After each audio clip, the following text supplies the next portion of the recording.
Learning to learn. Learning is like climbing a mountain. There are no shortcuts, and you have to go step by step. And it is also like putting a computer together or wiring a home entertainment system. You can't leave something out. It is also like learning just a little bit about ice skating. You really need to carefully step on that ice and see what it feels like. Learning for real is the same as having fun, being fascinated about what you are doing, enjoying it.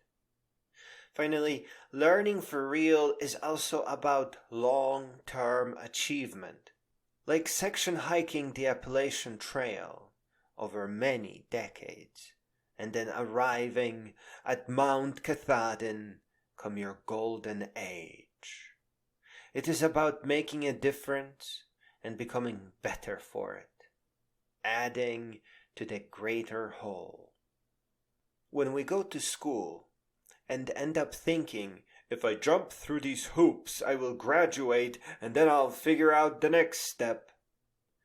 The strong sequence, the integrated whole, becomes a wet noodle. The aim becomes a carrot and a stick. Things become unclear, but we keep going.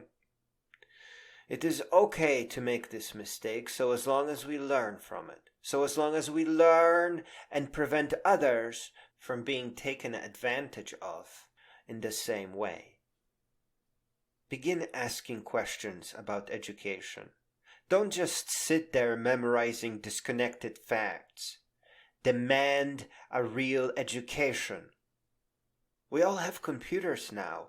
We should all learn about programming, and it has to be meaningful knowledge.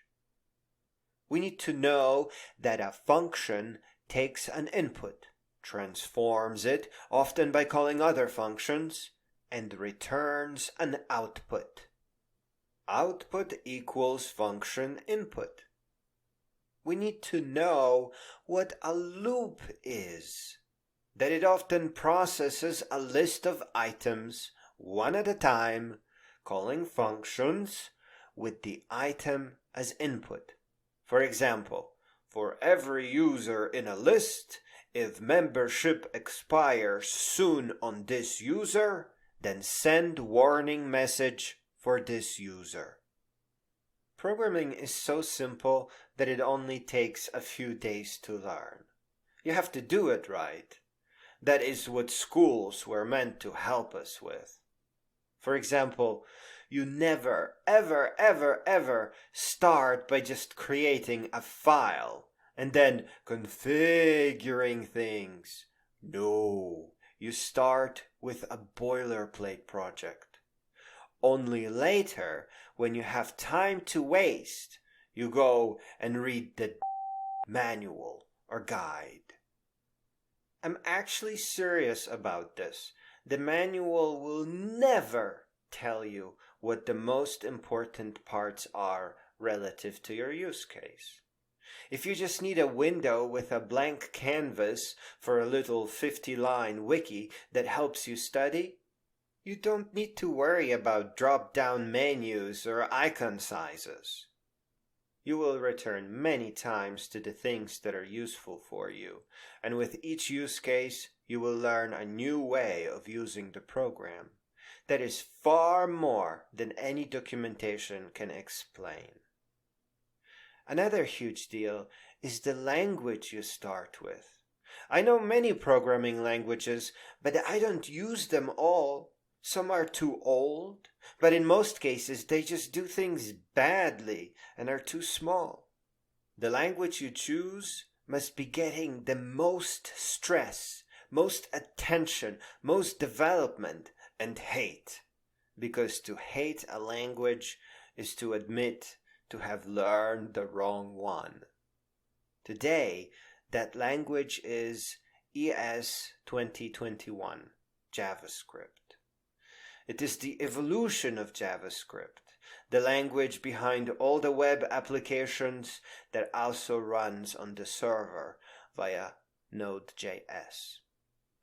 There are some strong side languages that are worth considering and venturing into, but just bookmark them and forget it. You need to learn a language that will help you create cute little command line programs, mighty web apps, quick and dirty web servers that never complain under real stress, and desktop applications, including powerful code editors. Above all, it all needs to be cross-platform so that you never have to worry about rewriting your program for a different operating system, which is ridiculous. To learn something, we really need competent teachers who learned what they know not from textbooks, but from experience, real-life experience. If it is not possible to have good teachers, then it is more important to learn on your own first, and then go to school to get the diploma if you still need it. If the school isn't teaching, then you are not going to learn anything. You are only going to learn something that isn't even all that useful. In closing, I would like to share with you the most ridiculous and tiny little programming thing that I have ever learned. It is from a manual of a program unlikely to be taught in any school. The program is called CouchDB. It is just a little tidbit that jumped out at me, and I've been using it like clay in my own code experiments. When working on the web, not only do you have multiple people saving data at the same time, but also multiple instances of your program handling the traffic, usually one instance per CPU core. People normally use a database, a program that is far and away and is designed to handle multiple connections. But to me, that adds extra complexity. I once had a MySQL database go down for no reason at all. The server was offline, perfectly configured, perfectly indexed, with quality SQL statements, and there was nothing in the logs. At that point, I was doing simple data gathering for a large institution, and the reason I used a proper database is to avoid things getting broken like this without any explanation. In that moment, I promised myself to play with files a little bit more. I wanted to find a way to save a file under the stress of multiple users. Years later, reading up on CouchDB, the way they stored their records made me jump. It was both suspicious and lovely and delicious. I invented my own tiny theory about it, a demand that no matter what happens, information must always be stored on disk first, and as soon as it is possible. If you have many users trying to update some common piece of information, such as the profile of a school, the chances of one overwriting the other are pretty high. So, inspired by Couch, I create a directory named after the file that I want to save. And then, as people try to save that file, I store that information in a randomly named file inside that directory. The first and foremost is that all the data from all the users and processes is saved. It can never be lost. Every file that I save in that directory has a long random file name that is guaranteed to be unique and never overwrite anything. Even if Alice and Bob save Manhattan International High School profile at the same time, the server records their information in two different files, and no data can possibly be lost. The file names also contain version numbers. It is possible to track conflicts. The system can now flag when two people saved data at the same time.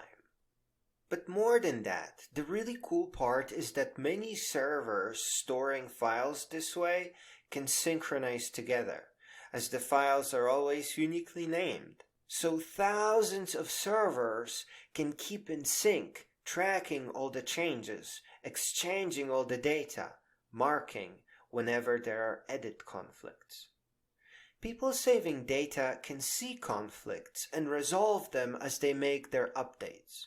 I don't want to write too much about the details of this program, but a conflict occurs when both Alice and Bob edit version 10 of the Manhattan International High School profile, hit save at the same time, and call it a day.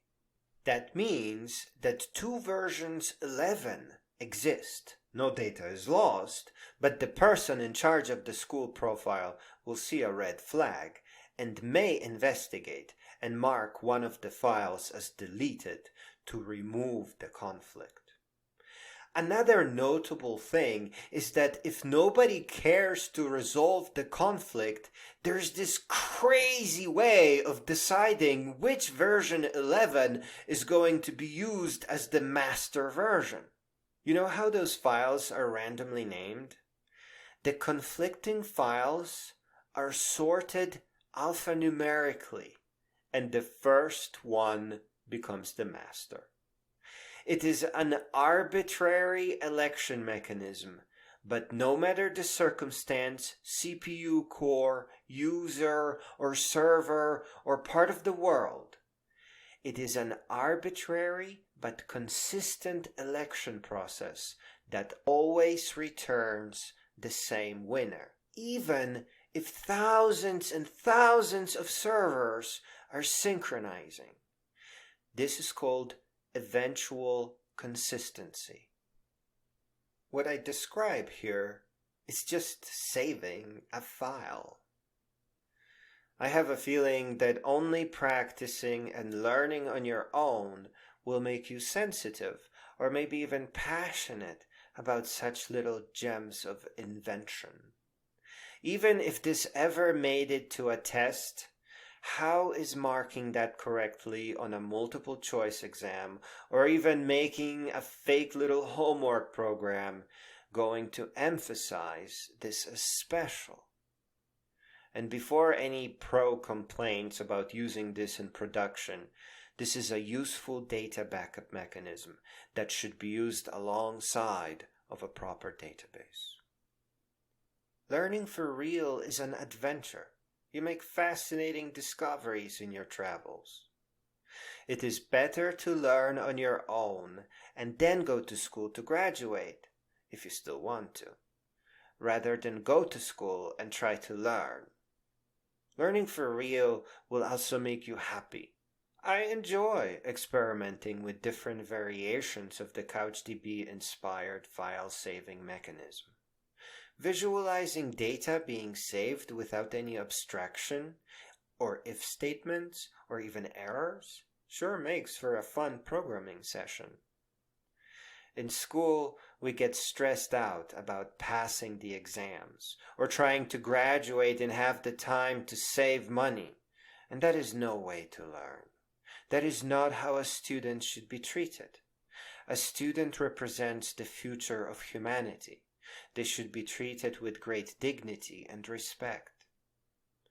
I think time has come to view schools that charge for education and companies that require a diploma as institutions that have little talent and will eventually either lose credibility or just go out of business. What does a company that demands a diploma say about its stability and your retirement plan? What does it say about the talent that you will encounter there? Will your coworkers be passionate about making cute little file-saving discoveries? Or is it all going to be about profit maximization, promotions, and hating Mondays? Once you retire, the real work starts. Now you enter an age where you are experienced enough to make lasting contributions to humankind. to leave an inspired and meaningful legacy. And at this stage in your life, having learned for real becomes even more important as you rely on it to become a great being.